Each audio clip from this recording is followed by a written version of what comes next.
welcome to our program Development Zone, where we celebrate achievers, unveil the core potential of our nation, and to celebrate those who have contributed immensely to building our country. Today on the program, we'll be talking security and legislative matter. And our guest today on the program is a seasoned legal practitioner who has contributed immensely to the sector. What am I talking about? I'm talking about Honorable Barrister Okey-Joe Onuakalusi, a member, House Representative, representing the good people of Oshodi Isolo 2 Federal Constituency of Lagos State. He will be sharing his view about the ongoing security issue in our country and how he has contributed immensely in the Green Chamber as he assumed office as a member representing the good people of Lagos State. Sit back, relax. I'll be right back. We must say that the present security challenges predate the present administration. It is a cumulative of failures in the past regime to address security matters.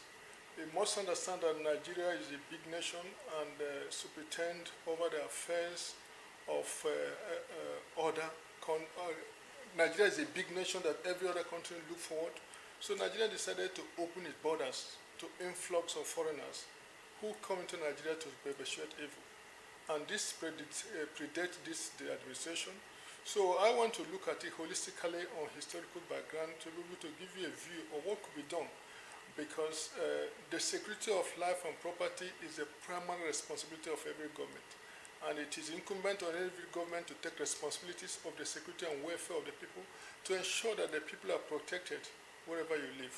However, I don't want to go into attributing blames to any particular regime, because I know they have had in the last 20 years, in the last 15 years, we have been having security challenges across Nigeria. And it borders down on not taking the decisive steps when it is necessary. The influx of foreigners have perpetuated a lot of evil in Nigeria, and therefore we need to close our borders and ensure that the borders crossing are properly done. Even though we have ECOWAS that allow access to free transport of goods and services, it does not give you rooms to people to come in without proper profile. Because in our ability to profile people, will tell you what they are doing, what they are coming for, and what they are not doing. And you must discuss that you discover that in the northern part of the country, we have close to 3,000 entry points that exist. And this allows foreigners to come here to perpetuate evil, perpetuate crime, and go back. Now, be that as may, it is the responsibility of every government to protect its citizens. Therefore, this is not the time to blame games, but certain decisions need to be taken to ensure that the citizens are protected and life is safe. The legislators are willing to work hand in glove. I'm speaking as on a personal note because I am not the spokesman of the House of Representatives, but I'm aiming my view as a citizen and someone who represents over 2.something million people in my constituency. So it is obligatory that I make my positions known. And it becomes imperative that the present leadership of the National Assembly, especially under the superintendent of our Speaker, is going all out to ensure that we reach with the executive on the best way to ameliorate or reduce to the barest minimum the challenges of insecurity. That dance, all of us, we should be able to contribute our own quota as legislators, look at the areas of laws. We have the power of the boss. And in the last budget passing, we'll be able to release a substantial amount of percentage of the budget for security. So it is now incumbent to the executive to look at it and use it optimally and functionally to ensure that those money that were budgeted for the security are actually utilized for it. So it's now incumbent on the executive equally to see how the service chiefs and all the security agencies, both the army, police, and whatever that is concerned with security, to work as a team and ensure that they share information, they share ideas, and they work hand in glove to ensure that we have a safe Nigeria. As it is now, it is not safe, and when it is not safe, it does not attract foreign investors. So everybody should come on board to ensure it is done. Now, I will going to go down because where we are in the United States, we have what we call the federal, the state, and the country police. They work hand in glove to ensure that we have security, because security is local.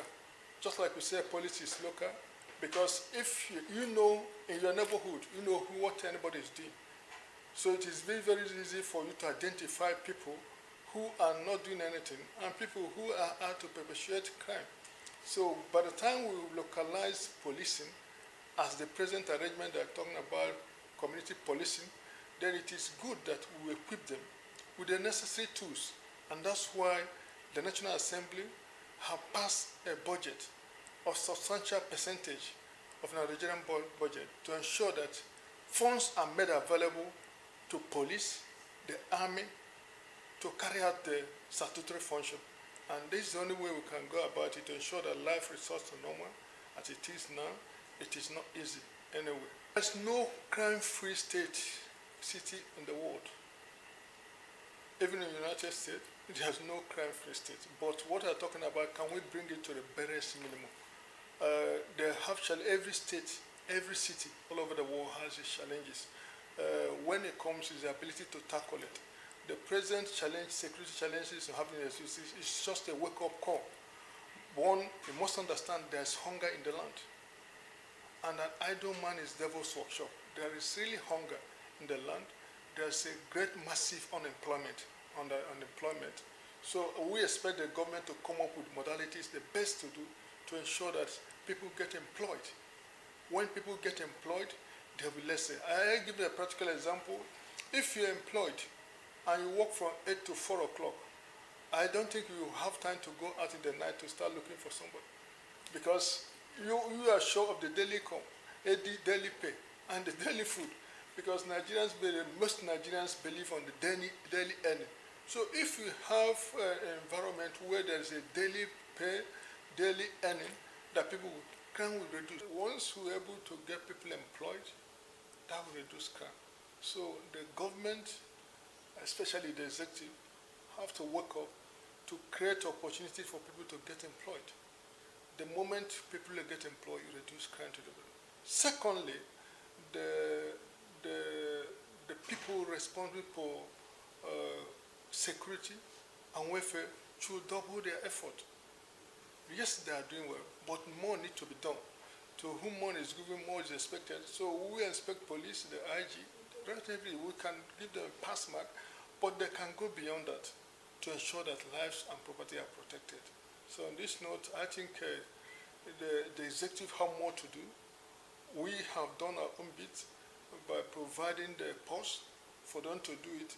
Then it's left to them to implement it and ensure that those funds are put in the proper place, a square peg in a square hole, to ensure that we get life normalcy in the area of security.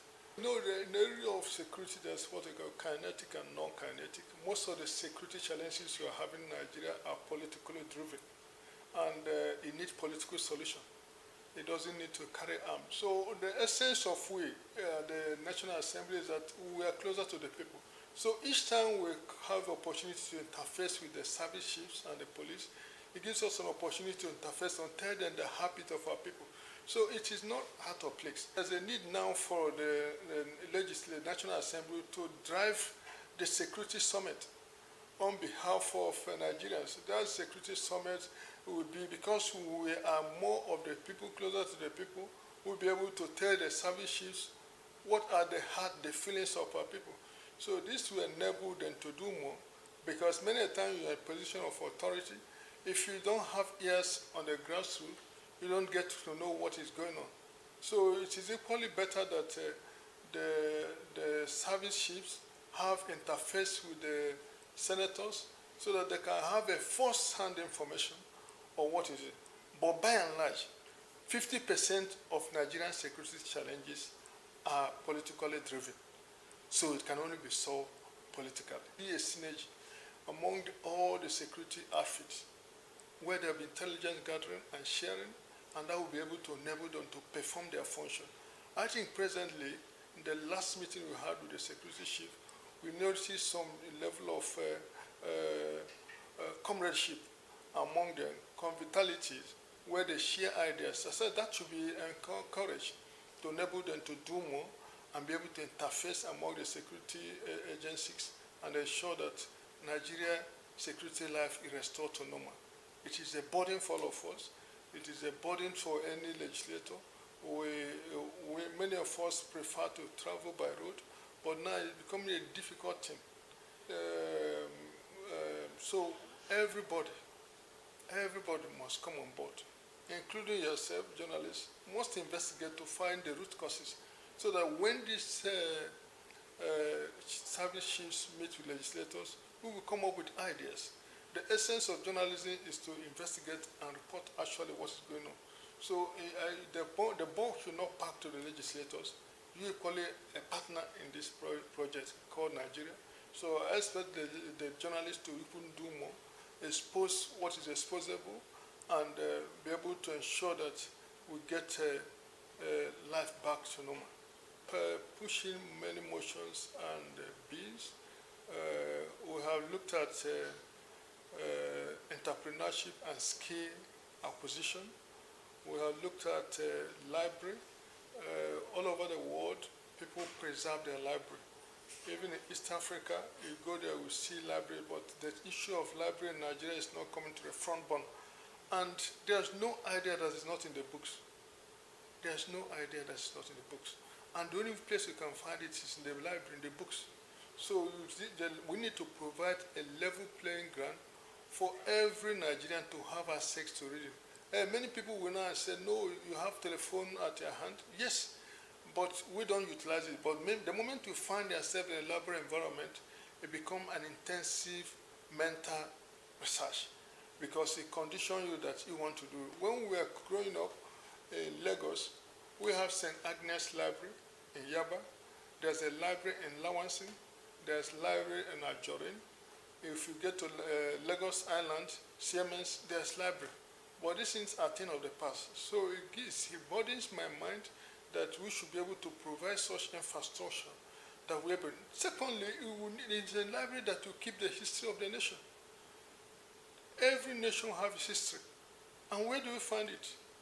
I think the biggest library I've seen in Nigeria was the day I went to Obasanjo's library in Abeokuta. After that, I can't see any library that has relic of history in Nigeria. If the National Library here is not built, there's no country in the world that don't have their library. It's a monument. The last time I was in Kenya, Mombasa, I went to the library, you can look at their library. So even if you go to some African countries, you see libraries built, because that's the history of the people. That's where we build. And it is meant to be there. So I'm among those who are proposing that the National Library should be completed. The National Library should be completed. And should have branches across Nigeria. The National Library of Nigeria should be completed as a matter of urgency. That is the habit of the knowledge of Nigeria. So it cannot be relegated to the background. It's over there. It's been in that state in the last 10 years. So this administration will do well if they complete the National Library. Now, I'm equally interested in ensuring that we incorporate recent development about e-library in the laws of the Library Act. And that's what the areas I will put in the area of skill. I must tell you that in Vietnam, ski craft generate over 15 billion in the last 3 years. And we have people that do craft. When we were growing up, we did discover that there's some craft we were doing in school where you use coconut ring to do carpet, foot march. You do the skull to do other things. You use these are things that will be returned. And in other countries, in Africa here, it generates a lot of income. Because if I give you Vietnam experience, if you go to Rwanda, it's still, they sell this basket, but it's well done.